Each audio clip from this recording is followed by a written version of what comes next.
Selamat malam teman-teman semuanya. Semoga dalam kondisi yang sehat dan tetap semangat.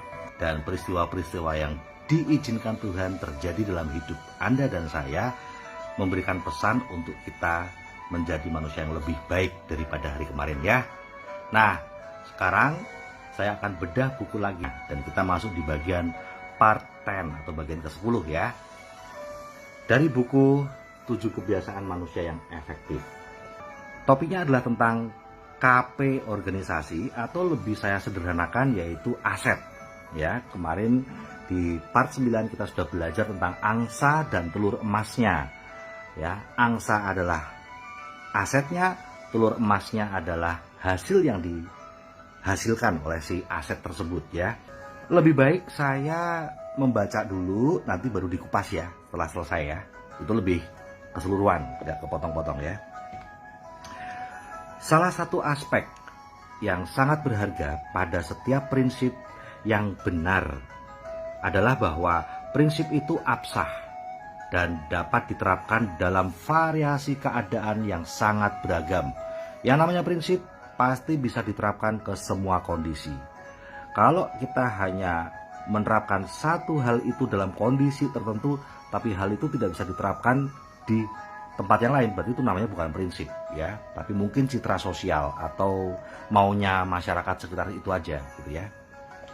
Dalam buku ini saya ingin memperlihatkan beberapa cara bagaimana prinsip ini berlaku pada organisasi, tim bisnis, termasuk keluarga dan juga individu.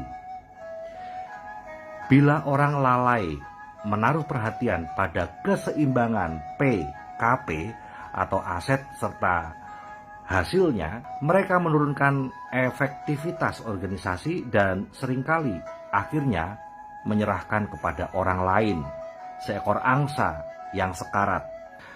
Misalnya, seseorang bertanggung jawab atas aset fisik, contohnya mesin, mungkin ingin menimbulkan kesan yang baik pada atasannya. Barangkali saat itu perusahaan sedang berada dalam tahap pertumbuhan yang pesat dan promosi dilakukan dengan cepat. Ia pun berproduksi pada tingkat yang optimum. Tidak ada masa surut, tidak ada pemeliharaan. Ia menjalankan mesin siang dan malam. Produksinya fenomenal. Biaya turun dan laba membumbung. Untung gede ya, mesinnya digeber. Dalam waktu singkat, ia dipromosikan. Wah, ini dia penghasil telur emas. Namun, andaikan saja Anda menjadi penemu pekerjaan tadi. Anda mewarisi seekor angsa yang amat sakit. Sebuah mesin yang sekarang ini berkarat dan mulai macet karena digeber terus. Anda harus banyak menginvestasi untuk masa surut dan pemeliharaan. Biaya akan melonjak tinggi, labanya kemudian turun drastis. Dan siapa yang disalahkan untuk hilangnya telur emas tersebut? Anda. Keseimbangan antara P dan KP, antara produksi dan kapasitas produksi, khususnya penting karena berlaku pada aset manusia dari suatu organisasi, pelanggan dan karyawan. Saya mengetahui sebuah restoran yang menyajikan sup tiram yang kental dan lezat sekali. Dan restoran itu penuh dengan pelanggan pada saat makan siang. Lalu restoran tersebut dijual dan pemilik yang baru hanya berfokus pada telur emasnya saja. Ia memutuskan untuk mengencerkan sup tersebut selama kira-kira sebulan dengan biaya yang lebih rendah dan pendapatan tetap, maka keuntungannya pun meroket. Akan tetapi sedikit demi sedikit pelanggan mulai menghilang, kepercayaan hilang, dan restoran tersebut bangkrut hampir tak tersisa. Pemilik baru berusaha keras untuk memulihkannya, tapi ia mengabaikan pelanggan, menghancurkan kepercayaan mereka, dan kehilangan aset berupa loyalitas pelanggan. Tidak ada lagi angsa yang menghasilkan telur emas. Ada perusahaan yang banyak berbicara tentang pelanggan dan kemudian sama sekali mengabaikan orang-orang yang berurusan dengan pelanggan, yaitu karyawannya. Prinsip KP atau aset adalah selalu memperlakukan karyawan Anda persis seperti yang Anda ingin mereka lakukan pada pelanggan terbaik Anda. Anda dapat membeli tangan seseorang, tetapi tidak pernah dapat membeli hatinya. Hatinya adalah tempat berada antusiasmenya, loyalitasnya. Anda dapat membeli punggungnya, tetapi Anda tidak dapat membeli otaknya. Itulah tempat kreativitas berada, kecerdasannya, akalnya. Kerja KP atau aset adalah memperlakukan karyawan sebagai sukarelawan, seperti Anda memperlakukan pelanggan Anda sebagai sukarelawan. Karena memang begitulah mereka. Mereka merelakan bagian terbaik hati dan pikiran mereka. Saya pernah berada dalam sebuah kelompok yang salah seorang anggotanya bertanya, "Bagaimana Anda memperbaiki karyawan yang malas dan tidak kompeten?" Salah seorang menjawab, "Lemparkan granat." Peserta lain bersorak menanggapi kata-kata manajemen yang jantan itu. Jadi pendekatannya adalah, "Ayo, lo harus perbaiki atau lo keluar." Tetapi seseorang yang lain dalam kelompok ini bertanya, siapa yang memunguti kepingannya? Terus kalau dia keluar, lalu kemudian siapa nih yang bakal beresin semua masalah yang kemudian terjadi karena dia keluar? Gak ada kepingannya, begitu kata yang lain. Nah, mengapa Anda tidak melakukan itu kepada pelanggan Anda? Tanya orang tadi. Cukup katakan, "Dengar, kalau Anda tidak tertarik untuk membeli, Anda boleh pergi dari tempat ini." Kenapa Anda nggak ngomong, kenapa Anda hanya melakukan itu sama karyawan Anda aja? Kalau lu nggak mau memperbaiki, lu keluar. Tapi kenapa Anda juga tidak melakukan prinsip yang sama kepada pelanggan Anda? Kalau Anda nggak suka sama dagangan saya, ya cari aja yang lain. Kenapa kok nggak kayak gitu sama pelanggan? Ya. Nah, bagaimana Anda boleh berbuat begitu kepada karyawan, tapi Anda nggak mau melakukannya pada pelanggan? Karena mereka karyawan saya, kata si bos tadi. Oh gitu. Apakah karyawan Anda setia kepada Anda? Apakah mereka bekerja keras? Bagaimana tingkat keluar masuk karyawan Anda? Maksudnya keluar masuk tuh ada yang keluar, ada yang masuk, ada yang resign, mengundurkan diri, ada lagi yang baru, mengundurkan diri, ada lagi yang baru. Berfokus kepada telur emas, cuman fokus sama hasilnya aja. Maka sikap tersebut, paradigma tersebut sama sekali tidak memadai untuk mampu menyadap energi yang muncul dari pikiran dan hati orang lain. Dasar jangka pendeknya memang penting, tetapi tidak terlalu penting. Efektivitas terletak kepada keseimbangan. Fokus yang berlebihan kepada P atau produksi atau hasil mengakibatkan kesehatan yang jelek, mesin yang rusak, rekening bank yang menipis, dan hubungan yang buruk. Terlalu banyak fokus kepada KP atau asetnya saja, seperti seseorang yang berlari 3 atau 4 jam sehari, menyombongkan diri untuk 10 tahun ekstra usia yang dihasilkannya, tanpa sadar bahwa ia menghabiskan hanya dengan berlari dan tidak punya waktu untuk kegiatan lainnya.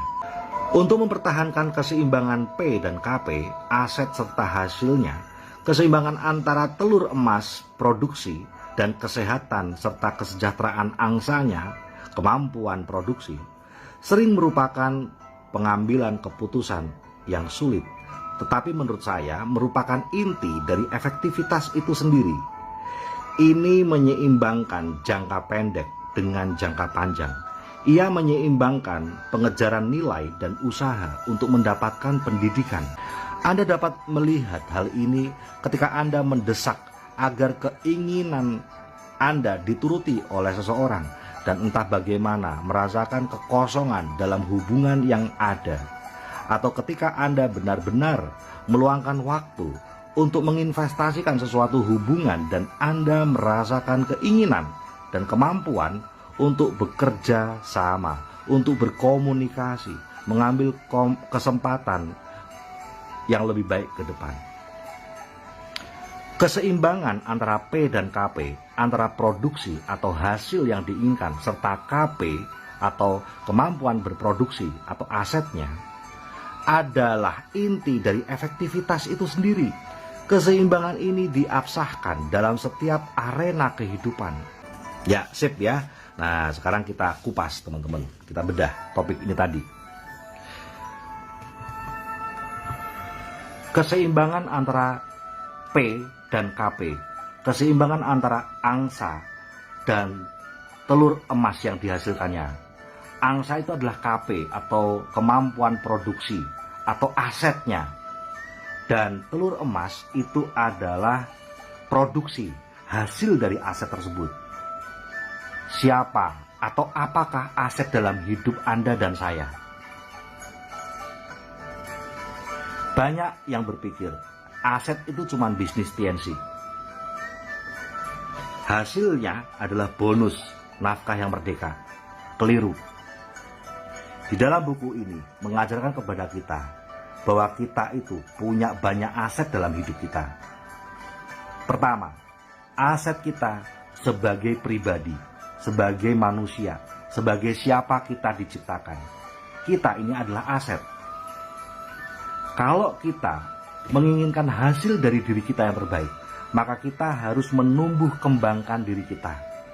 Kita berada dalam komunitas yang positif agar diri kita sebagai aset pribadi itu nanti akan menjadi lebih baik. Kita berada dalam lingkungan positif, membaca buku positif, melakukan hal-hal positif, dengerin audio positif. Sebenarnya itu akan menumbuh kembangkan diri kita sehingga kita menjadi pribadi yang makin lebih berkualitas. Nggak usah ngomong duit dulu, nggak usah ngomong tentang jabatan dulu, nggak usah ngomong tentang dunia akhirat dulu, tapi ngomong tentang diri kita agar kita punya kepuasan batin setiap hari. Kepuasan batin yang bukan didasarkan pada harta, kepuasan batin yang bukan didasarkan pada pandangan orang, pada apapun, tetapi pada diri kita sendiri kita merasa lebih baik. Kita juga punya aset, yaitu usaha TNC ini. Dan hasil yang didapatkan dari TNC adalah sebuah nafkah yang merdeka. Namun juga TNC ini, komunitasnya membuat kita berkembang. Komunitasnya membuat kita lebih dewasa. Komunitasnya membuat kita bisa melihat masalah dan menyelesaikan masalah itu dengan kacamata karakter yang lebih baik lagi. Aset apa lagi yang kita miliki? Kita sebagai orang tua buat anak kita, itu adalah aset yang harus kita jaga, yang harus kita rawat, kita kembangkan setiap hari. Sehingga teman-teman semuanya, bagi Anda yang sudah punya anak, sadarlah bahwa Anda dan saya sebagai orang tua, kita aset. Karena apa? Karena anak nanti akan belajar untuk menjadi orang tua dari orang tuanya. Maka mari kita penuhi peran kita sebagai orang tua. Sempatkanlah untuk terus memberikan perhatian setiap harinya, tanpa harus meninggalkan pekerjaan dan tanggung jawab kita lainnya. Sekalipun Anda hari ini tidak bersama dengan anak Anda, seperti saya malam ini tidak bareng sama anak saya, karena saya di rumah ibu saya. Tapi kita sempatkan untuk WhatsApp, untuk say hi sama anak kita, untuk mendoakan anak kita, dan kasih tahu sama dia, Bapak doa buat kamu, atau Mama doa buat kamu loh. Kasih tahu sama dia. Dan juga mintalah doa darinya. Jalin komunikasi, dan itu tidak harus telepon. Kalau misalnya waktunya nggak pas, ya nggak apa-apa kan, bisa kirim voice note. Tapi rawatlah aset kita. Aset kita, yaitu kita, peran kita sebagai orang tua, itu harus dirawat. Ya, supaya nanti buat teman-teman ketika Anda pulang, Anda tidak harus baru memulainya saat Anda bertemu satu ruangan, tetapi Anda sudah memulainya sejak sekarang. Ya, aset apa lagi? Aset kita sebagai anak dari orang tua kita. Ya, walaupun Anda tidak satu ruangan saat ini dengan orang tua Anda, namun Anda tetap bisa sampaikan salam buat orang tua Anda kirimkan WhatsApp, sehat ya Ibu, saya doa buat Ibu tetap sehat, ya. Atau Anda juga minta doanya, Ibu doain ya usaha saya sukses. Seperti itu, ya.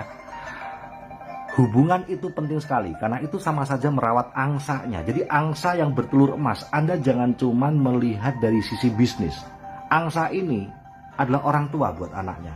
Angsa ini adalah anak buat orang tuanya. Angsa ini adalah seorang upline untuk downline-nya. Angsa ini adalah seorang downline untuk upline-nya. Angsa ini adalah bagian tim dari tim bisnisnya. Dan kita bisa memenuhinya dalam satu hari. Ya, berikanlah waktu itu. Banyak orang yang setelah dia mengerti tentang hal ini, akhirnya menyadari bahwa satu hari ini, dari bangun tidur sampai mau tidur, saya hanya merawat satu aset saja, yaitu peran saya sebagai pekerja. Peran saya sebagai orang yang kerja buat bos saya. Saya tidak merawat aset saya sebagai ibu untuk anak saya. Saya tidak merawat aset saya hari ini sebagai anak buat orang tua saya. Saya tidak merawat aset saya hari ini sebagai pengusaha. Saya tidak merawat aset saya hari ini dengan menjadi bagian dari tim bisnis saya. Saya tidak merawat aset saya hari ini sebagai umat untuk Tuhan saya. Saya ternyata sibuk banget ngelakuin banyak pekerjaan, tapi ternyata hanya satu peran saja yang saya kerjakan. Nah, teman-teman, itu namanya orang yang mikirnya efisien. Apa aja yang di depan dia dikerjain, kayaknya beres semuanya, 1000 pekerjaan. Ternyata itu cuma satu bidang saja, itu cuma satu peran saja, itu cuma satu angsa emas aja. Sementara hubungan kita dengan anak nggak kita rawat hari ini, rusaklah, anyep, dingin. Hubungan kita dengan orang tua kita nggak kita rawat, dinginlah. Hubungan kita sama tim bisnis kita nggak kita rawat, dinginlah. Peran kita sebagai pengusaha untuk prospektif, untuk live stream, untuk bikin poster, untuk promosi, nggak kita lakukan juga. Tutup tokonya. Peran kita sebagai umat untuk Tuhan, nggak kita rawat juga, nggak doa. Seretlah keberkahannya. Padahal kita merasa bahwa hari ini kita sudah ngelakuin banyak hal, tetapi kita tidak mendeteksi. Itu hal 1000 macam itu dari bidang peran apa gitu. Atau misalnya buat Anda yang ada di Indonesia, hari ini kayaknya bangun dari pagi sampai tidur malam hari, ngelakuin 1000 macam pekerjaan. Ternyata yang Anda lakukan hanya peran sebagai ibu untuk anak. Dari pagi jedot sampai mau tidur, yang dikerjain cuma untuk anak, untuk anak, untuk anak, untuk anak, untuk anak, untuk anak, gitu. Tidak ada peran seorang istri untuk suami, tidak ada peran seorang anak untuk orang tuanya, tidak ada peran seorang pengusaha untuk tokonya, tidak ada peran untuk bagian dari tim bisnisnya. Nggak ada. 1000 pekerjaan dikerjakan dari bangun tidur sampai tidur, ternyata hanya satu peran saja, sehingga peran-peran yang lain mulai rusak. Nah, ketika kita memahami tentang hal ini, lalu kita harus mengerti sekarang, tentukan peran apa sebenarnya kita ini dalam hidup kita, dan mulailah perbaiki setiap peran itu setiap harinya. Pertama. Kedua, angsa emas harus dirawat, telur emasnya, angsa harus dirawat dan telur emasnya juga harus dirawat. Banyak orang yang cuma merawat telur emasnya, gitu. Banyak orang hanya merawat hasilnya, yaitu dengan meminta untuk si angsa ini berproduksi. Bukan hanya meminta orang lain, tapi juga meminta dirinya sendiri. Hanya kerja aja, yang penting pekerjaan beres dan dapat gaji. Atau hanya ngelakuin TNC saja, yang penting TNC-nya biar jadi CP, dapat bonus, royal dan sebagainya. Oke, memang untuk waktu yang singkat, untuk waktu yang pendek, memang ada hasil. Gaji Anda lancar, TNC-nya lancar, bonusnya lancar. Jadi CP, jadi royal, betul. Tapi hanya untuk jangka pendek. Sementara tidak pernah di saat yang sama mengembangkan atau merawat angsanya, merawat asetnya. Siapa asetnya? Kita. Kita tidak membaca buku, kita tidak dengerin Netflix, kita tidak berkumpul dengan orang-orang yang positif. Sehingga apa? Sehingga lama-lama si angsa ini kecapean karena dia digeber terus untuk terus bertelur. Nah, Apa gunanya jika kita bisa menghasilkan telur emas, tetapi hanya sementara saja, dan akhirnya kita rusak. Angsa emas itu tidak bisa memproduksi emas lagi. Itu sebabnya harus juga ingat untuk merawat angsanya. Mendengarkan live stream, dan mungkin bagi teman-teman yang mendengarkan bedah buku ini, saya harapkan bisa memperbaiki kualitas dalam diri kita, keseimbangan antara angsa dan telur emasnya, membuat kita semakin menjadi manusia yang berprinsip pada utara yang benar, pada prinsip yang benar, bukan prinsip yang keliru, prinsip yang berdasarkan sama karakter, bukan sama pandangan masyarakat. Ya, nah, namun demikian, berfokus pada angsanya saja, tidak berfokus pada telur emasnya, ya akhirnya kita terjebak dalam sebuah kegiatan-kegiatan yang tanpa hasil. Kegiatan itu sekalipun positif tapi tidak memberikan hasil, karena hanya berfokus pada angsanya, merawat angsanya, tapi lupa untuk hasil. Sehingga butuh target, butuh goal setting. Kita pasti menjadi manusia yang lebih baik ketika kita berada dalam kumpulan yang positif.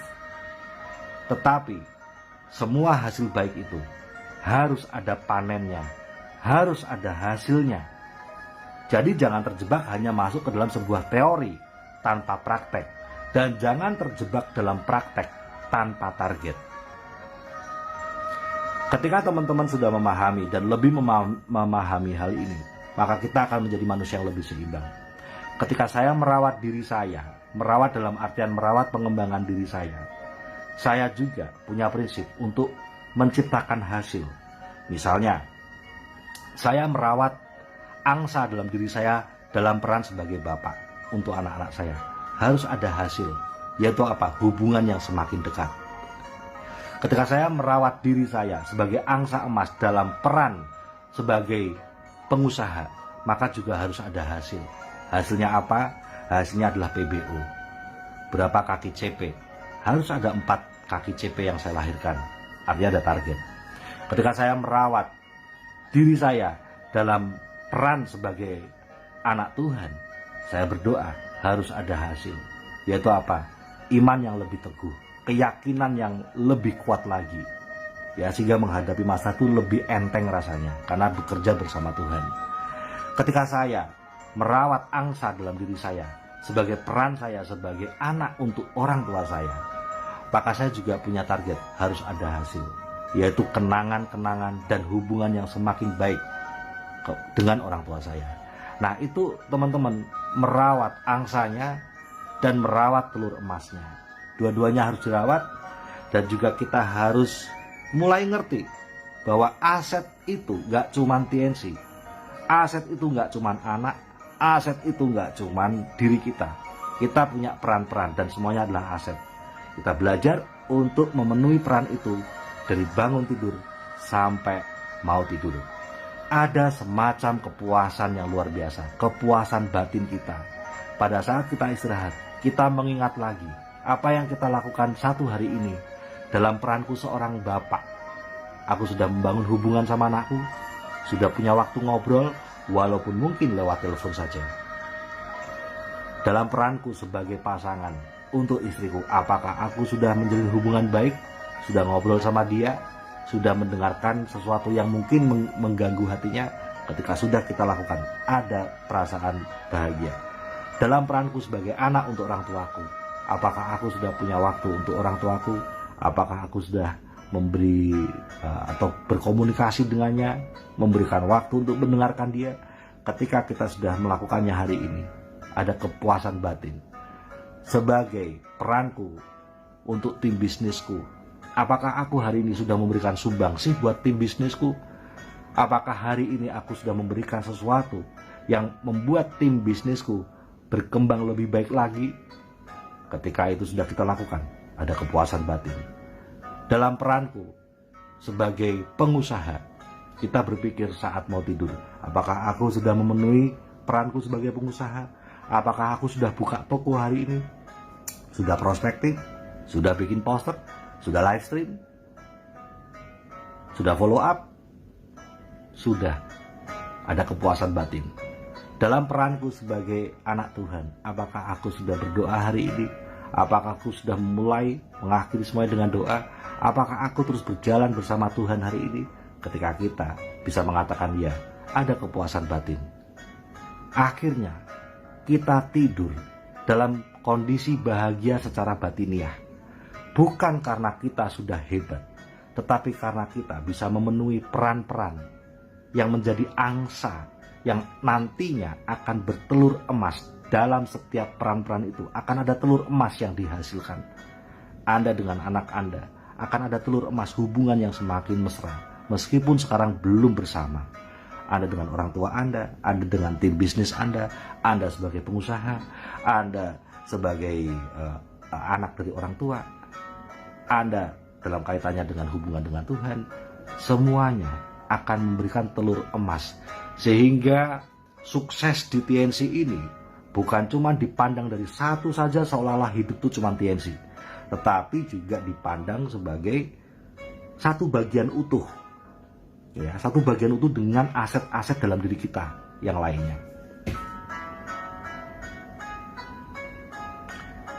Semoga bermanfaat buat teman-teman semuanya. Ya, sukses selalu, sehat selalu, go freedom.